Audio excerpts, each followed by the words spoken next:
Halo semuanya, kembali lagi di channel ini. Kali ini aku akan bahas satu saham yang di-request oleh penonton, yaitu saham MEDC ya, atau Medco Energy International. Ini adalah perusahaan yang bergerak di bidang oil and gas. Kalian bisa ngecek sendiri di websitenya di medcoenergy.com. Nah, ini kalian bisa ngecek langsung profilnya mereka, bisnisnya mereka, laporan tahunan, laporan keuangan, semuanya ada di sini ya. Kalau mau ngecek laporan keuangan, kalian bisa ke halaman company disclosure. Di sini ada annual report, financial statement. Nah, ini laporan keuangan, inilah financial statementnya. Coba kita klik ya. Nah, ini dia laporan keuangannya.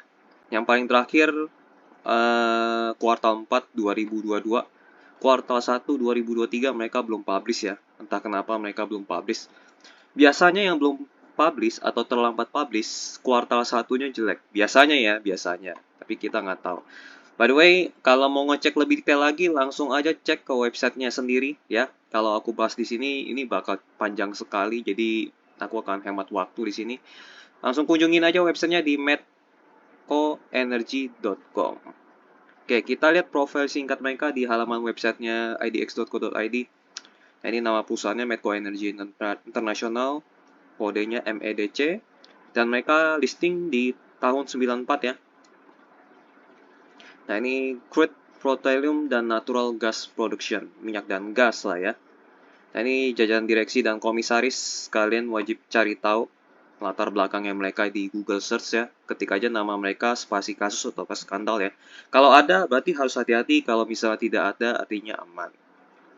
Oke, komposisi pemegang saham. Sebaiknya yang idealnya itu adalah satu pihak pengendali, lalu masyarakatnya itu maksimal 30% lah ya. Jangan banyak-banyak. Kalau masyarakatnya terlalu banyak, harga sahamnya susah naiknya karena barangnya terlalu banyak di pasaran. Gitu. Kayak ini Medco Daya Abadi Lestari 51%. Oke, masyarakatnya di bawah 30% ya. Ini mereka 26%. Jadi cukup ideal. Sisanya dipegang oleh para direksi dan komisaris. Oke lah ya. Kalau mau penasaran pengendalinya siapa orangnya, ketik aja pendiri atau pemilik dari PT Medco Daya Abadi Lestari di Google. Nanti ketahuan. Lalu cek juga latar belakangnya, apakah ada pernah kasus atau tidak. Gitu. Oke, next kita masuk ke bagian laporan keuangan ya. Ini yang kuartal 1 2023 masih belum dipublish, kemungkinan jelek. Kemungkinan harga gas turun, harga minyak turun, kuartal 1 ini jadinya jelek. Kemungkinan ya. By the way, kita langsung lihat ke bagian aset lancar ya. Aset lancarnya mereka ini semua dalam dolar Amerika Serikat ya. Jadi ini 1,7 miliar dolar ya. Paling besar itu mereka di uang cashnya mereka 599. Nah, kita akan membandingkan aset lancar mereka dengan utang jangka pendek ya. Idealnya aset lancar harus lebih besar. Kenapa? Karena utang jangka pendek itu harus lunas di bawah 1 tahun. Nah, untuk melunasi utang di bawah 1 tahun butuh aset yang super lancar. Jumlah utang jangka pendek mereka atau liabilitas jangka pendek itu mereka 1,3 miliar dolar. Sementara itu aset lancar mereka 1,7 miliar dolar ya. Jadi cukup oke lah ya, masih bisa menutupi. Ini ada piutangnya juga lumayan banyak di sini. Ada uang cash, investasi dan lain-lain. Masih bisa menutupi ya, aman untuk jangka pendeknya. Cuman agak mepet sih memang, tapi nggak apa-apa lah ya. Pinjaman bank jangka pendek cukup kecil, masih bisa diatasi. Obligasi nih, ada pinjaman bank yang besar di sini. Ada obligasi, pinjaman instansi dan keuangan non-bank. Utang mereka cukup besar, ya.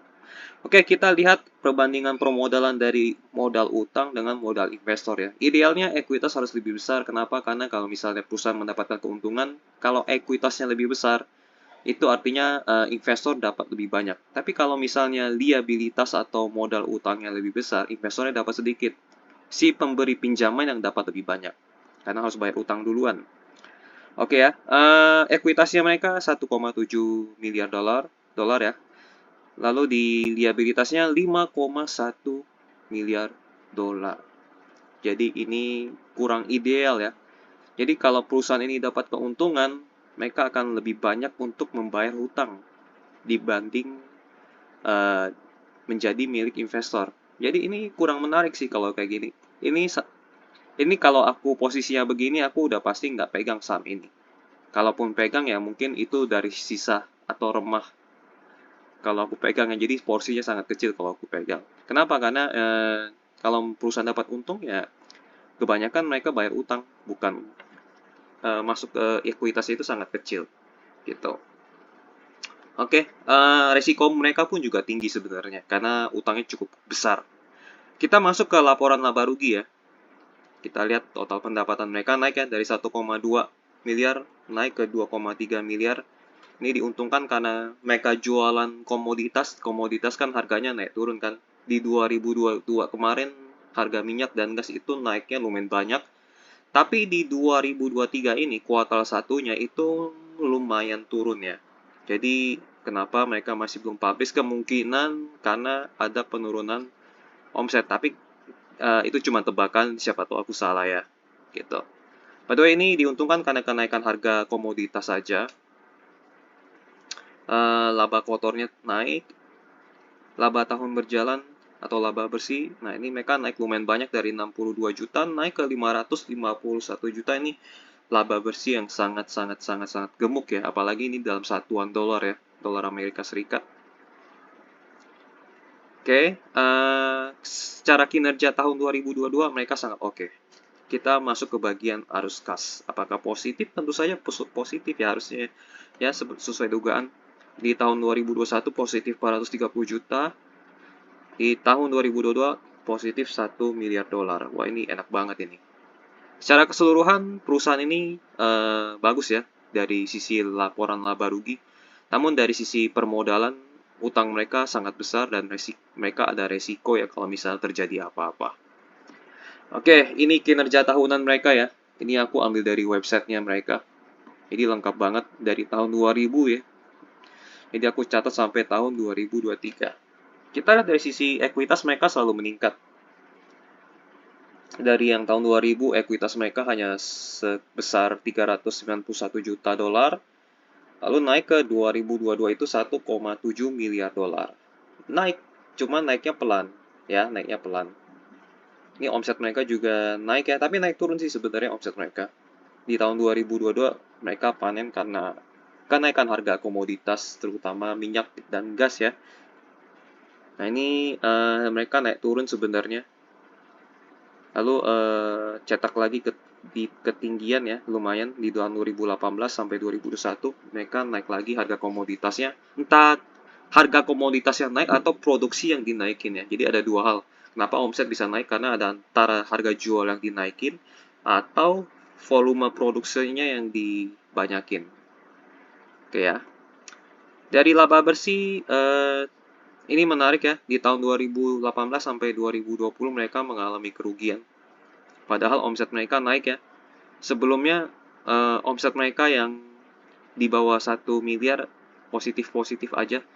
Tapi kenapa pada saat omset mereka di atas 1 miliar dolar mengalami kerugian? Nah, ini menarik karena mungkin beban mereka naik. Jadi dari sisi laba bersih mereka naik turun ya. Itu sebabnya ekuitas mereka naiknya pelan karena laba bersih mereka naik turun. Gitu. Arus kas selalu positif. Ya, secara pertumbuhan lamban ya. Pertumbuhan lamban karena dari sisi omset dan laba naik turun ya. Pertumbuhan ekuitas ya nih maksudnya ya. Pertumbuhan ekuitasnya mereka lambat karena memang omsetnya mereka itu dan labanya itu naik turun. Bahkan sempat pernah rugi juga. Untuk pertumbuhan harga saham, jadi kalau harga saham itu kan naik turunnya itu tergantung dari omset dan laba. Kalau misalnya omset dan labanya naik turun, kemungkinan besar harga sahamnya juga naik turun. Nanti aku kasih lihat grafiknya ya. Jadi kalau udah kinerjanya naik turun, harga saham juga naik turun. Kinerja omset dan laba ya yang aku maksud ya. Nah, kita dari sisi valuasi ya di harga 905 yang paling terakhir di hari ini. Mereka menghasilkan PE ratio 2,72 kali dan PVBR 0,9 kali. Dividend yield 1,64%. Ini valuasinya murah. Karena kalau standarnya itu kalau aku pakai PE ratio itu 15 kali ya. 15 sampai 20 kali sih. Sampai 20 kali itu wajar ya. Itu wajar. Kalau VVBR wajarnya itu 1,5 sampai 2 kali. Dan ini semua di bawah kewajaran, jadi aku pikir harga 905 itu murah. Ini pun kalau misalnya kinerja mereka omsetnya turun setengah seperti tahun 2021 ya. PE ratio mereka masih sekitar 5 kali. Itu pun murah sebenarnya ya. Kalau kita potong setengah atau dikali 2 ya. Ini kalau misalnya oh enggak, sorry, ini bagian omset ya. Ini bagian omset. Ini bagian laba. Kalau misalnya laba mereka seperti laba di tahun 2021 berarti bukan dibagi 2 ini. Ini harus dibagi berapa ini? Dibagi sekitar 6 jadi 500 itu berarti sekitar 6 atau sekitar 9 atau 8 kali ya. Berarti ini nanti harus dikali 8 atau 9 kali jadinya angkanya jadinya masuknya wajar sih. Ini kalau misalnya dikali 8 jadinya 16 kali PE rasionya. Kalau misalnya di 2023 ini satu tahunnya laba bersihnya kurang lebih sekitar 70 juta seperti kinerja tahun 2021. Ini yang murah ini itu bisa jadi wajar. Kalau kinerja laba bersih mereka itu hampir sama seperti 2021. Kan ini kan naiknya jomplang banget nih, naiknya berkali-kali lipat kan. Tapi kalau misalnya kinerjanya seperti di tahun 2022, ini masih tetap murah. Jadi harus diperhatikan mereka keluar laba bersihnya itu banyak. Apakah seperti tahun 2021 atau tahun 2022 ini lompatnya lumayan jauh. Kalau seperti tahun 2021 ini jadi wajar valuasinya dan kemungkinan harga saham bisa turun. Kalau kinerjanya masih sama seperti 2022, ya ini tetap murah. Jadi kalian harus tunggu kenapa mereka bisa telat, tapi feeling saya sih kemungkinan kuartal 1 mereka turun. Oke, bisa aja salah ya. Kita lihat presentasi mereka. Mereka lakukan di September 2022. Apakah ada informasi yang penting dari presentasi mereka? Kita lihat minyak dan gas ya. Bisnis mereka. Mereka juga selain minyak dan gas, mereka ada energi bersih ya. Pembangkit tenaga listrik, tenaga surya lebih tepatnya. Mereka juga ada tambang, tembaga, dan emas. Wow. Jadi mereka ada 3 core business. Tapi aku nggak tahu penjumbang omset terbesar ini yang mana gitu. Ini nggak ada informasi ya, omset terbesar itu di mana. Oh, mungkin kita bisa lihat di laporan keuangan nomor 34. 34. Nah, ini dia pendapatan. Total pendapatan mereka jumlahnya gimana ya totalnya di sini ya? Totalnya 2,3 ya, omset ya. Ya 2,3 omsetnya. Jadi dari 2,3 itu semuanya paling besar itu adalah kontrak penjualan minyak, gas, dan bumi. 2,1. Berarti sisanya yang kecil-kecil nih. Berarti yang bisnis yang lainnya, yang energi bersih itu porsinya masih kecil. Karena paling banyak itu mereka jualannya minyak dan gas. Ketahuan ya. Jadi yang lain-lain yang kayak tembaga dan emas ini masih kecil nilainya. Pesan utama, lewatin aja ya. Dividen oke, produksi gas pertama oke, solar oke. Keberlanjutan, struktur permodalan, ini lewatin aja. CSA lewatin aja. Integrasi, kalau mereka ada penambahan nilai integrasi ya. Itu lebih ke operasional. Kinerja finansial lewatin, struktur permodalan lewatin, lebih banyak utangnya. Belanja modal, mereka pakai untuk apa ya? Produksi ya. Produksi minyak dan gas kuartal 1 semester ya. 1H itu 1 semester. Aku nggak ngerti nih bacaannya gimana. Lindung nilai nggak tahu juga ngerti. Panduan produksi meningkat menjadi 155. Oke, meningkat ya, ada peningkatan. Nah, aku nggak tahu nih 155 itu sebesar atau sebanyak apa ya. Produksi gas oke pada harga tetap. Oke. Belanja modal dipakai untuk pengembangan di Natuna dan Riau. Penambahan cadangan koridor penambahan portfolio energi terbarukan. Oke, mereka mulai masuk ke energi terbarukan. Ini kos harga minyak gas dan tenaga listrik. Oke, ini yang biru muda itu minyak dan gas, karena tenaga listrik itu yang biru tua. Jadi kontribusi paling banyak ya ini minyak dan gas, tetap seperti yang angka yang tercatat di laporan keuangan ya. Oke, target pencapaian di tahun 2022 udah lewat sih sebenarnya, kita lewat. Jadi ada banyak project ya di sini. Ada banyak project dari solar PV, project Natuna dan lain-lain. Melanjutkan manajemen portfolio secara selektif. Oke, kita lewatin. Udah gitu aja. Project-project mereka masih berjalan, dan tadi kita lihat yang penting mereka ada diversifikasi bisnis ya. Tapi nilai ke omsetnya masih belum begitu banyak. Kalau mereka bisa gedein dari energi besi dan tambang tembaga dan emas ya oke juga, apalagi kalau misalnya tambang tembaga ini mereka bisa hilirisasi. Oke, kita masuk ke tanya jawab ya. Apa penyebab melonjaknya pendapatan tahun ini? Oke. Apakah karena harganya naik? Bukan disebabkan karena komoditas yang cukup baik, namun juga didukung dengan demand yang telah mulai pulih. Hasil akuisisi dari koridor memberikan kontribusi signifikan bagi perusahaan, di mana koridor telah memberikan kontribusi sejak awal Maret 2022. Jadi mereka selain harga, mereka juga ada demand yang pulih dan akuisisi dari koridor ya. Mereka ada kayak semacam penambahan lah ya.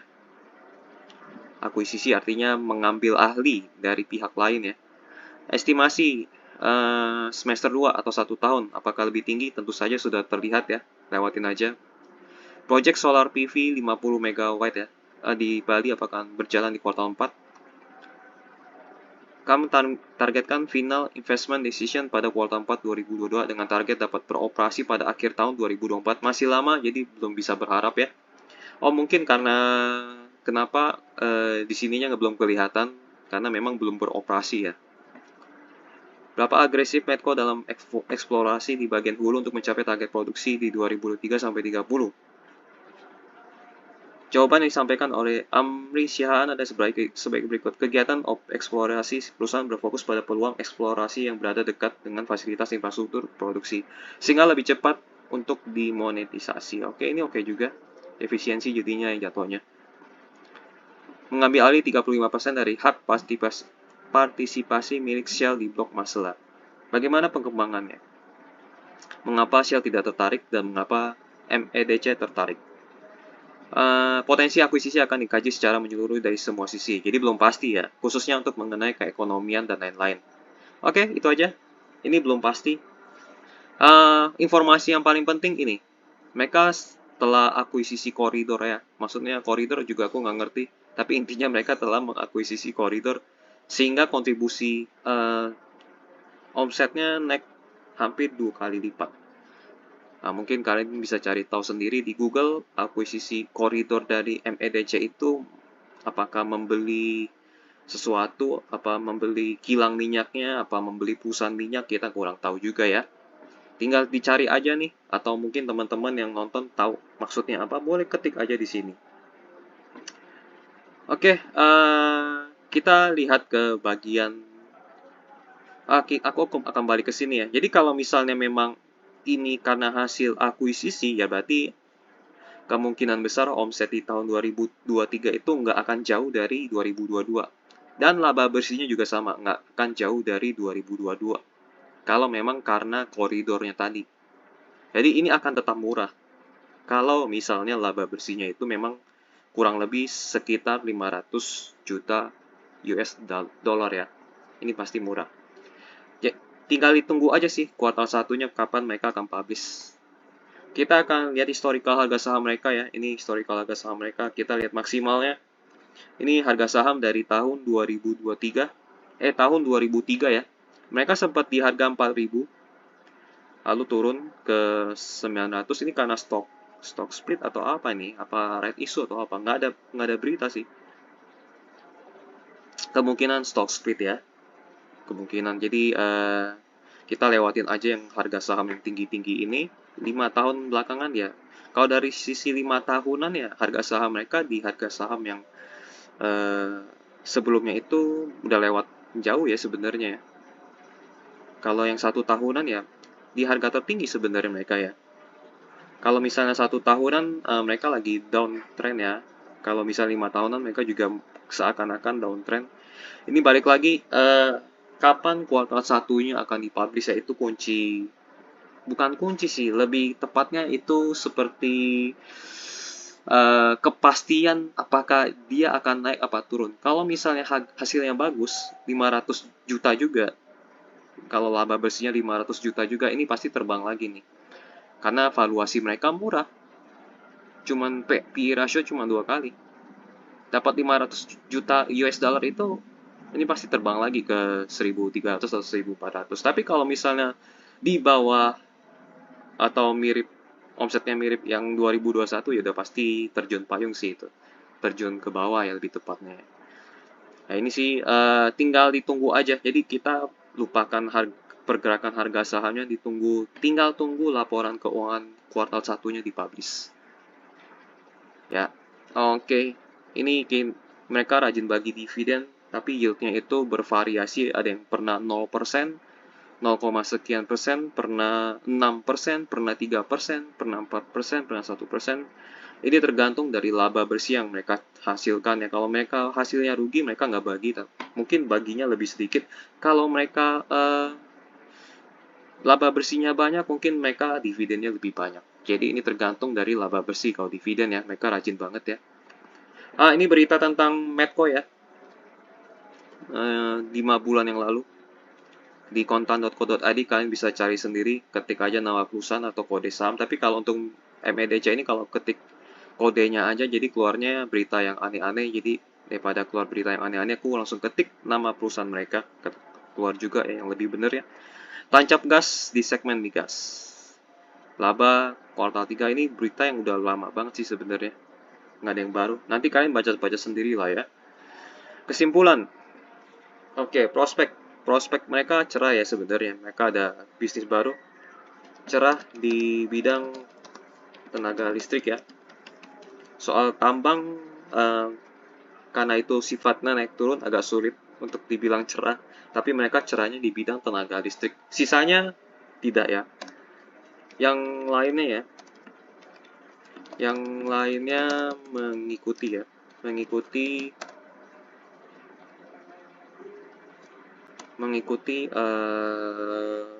harga pasar komoditas.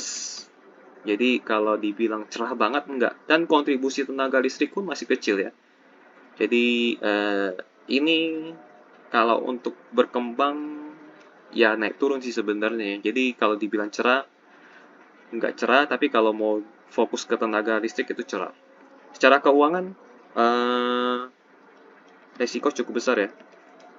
Resiko cukup besar karena utangnya sangat besar. Ada berbagai utang lagi, dari obligasi, utang bank, dan lain-lain. Pertumbuhan omset dan laba naik turun ya, sehingga pertumbuhan ekuitas lamban. Valuasi murah, tadi kita udah lihat bareng-bareng. Dividen mereka sering bagi, tapi naik turun mengikuti laba bersih. Investasi untuk jangka panjang, karena mereka rajin bagi dividen, boleh ya, boleh untuk bagi dividen. Tapi kalau untuk capital gain ya, harus sering pantau ya, sering pantau laporan keuangan. Jadi tidak berharap banyak sih kalau untuk capital gain ya. Jangan berharap terlalu banyak dari capital gain. Atau kenaikan harga saham itu jangan terlalu berharap banyak. Kalau mau invest di ini ya, dan porsi pun jangan terlalu banyak, dan porsinya jangan terlalu banyak ya. Jangan-jangan nanti bisa nyangkut dalam waktu jangka yang lumayan lama. Kalau ini sih nggak masalah nyangkutnya, setiap tahun dapat dividen. Tapi kan dividen mereka naik turun, masalahnya di situ. Jadi kalau kapital kan mungkin nggak berharap terlalu banyak ya di sini. karena kita lihat kinerjanya masih belum pasti ya. Ini kan, dan kuartal 1 mereka belum publish, jadi belum pasti. Untuk jangka pendek, eh ini agak susah sih. Ini boleh sebenarnya, boleh, tapi tunggu laporan keuangan kuartal 1 dipublish ya. Jadi ini kondisi bolehnya, boleh kalau omset dan laba naik. Kalau misalnya turun, jangan masuk lah ya. Gitu. Udah, cari saham lain aja kalau turun. Salah satu contohnya saham yang lain gitu ya. Gitu aja sih. Jangka panjang boleh, tapi untuk harapin dividen aja. Tapi kalau untuk kenaikan harga saham ini lumayan susah. Jangka pendek pun juga boleh kalau omset dan laba bersih mereka itu di kuartal 1 ya. Kuartal 1 apa? 2023 ya. 23 dipublish ya. Kalau misalnya omset dan labanya naik boleh, tapi kalau turun cari saham lain aja. Gitu, oke. Sekian untuk pembahasan saham Medco ya. Kalau misalnya ada koreksi atau tambahan informasi, tulis aja di kolom komentar. Kalau misalnya mau request saham lainnya juga boleh tulis di kolom komentar. Sampai jumpa di video analisa saham lainnya. Bye-bye.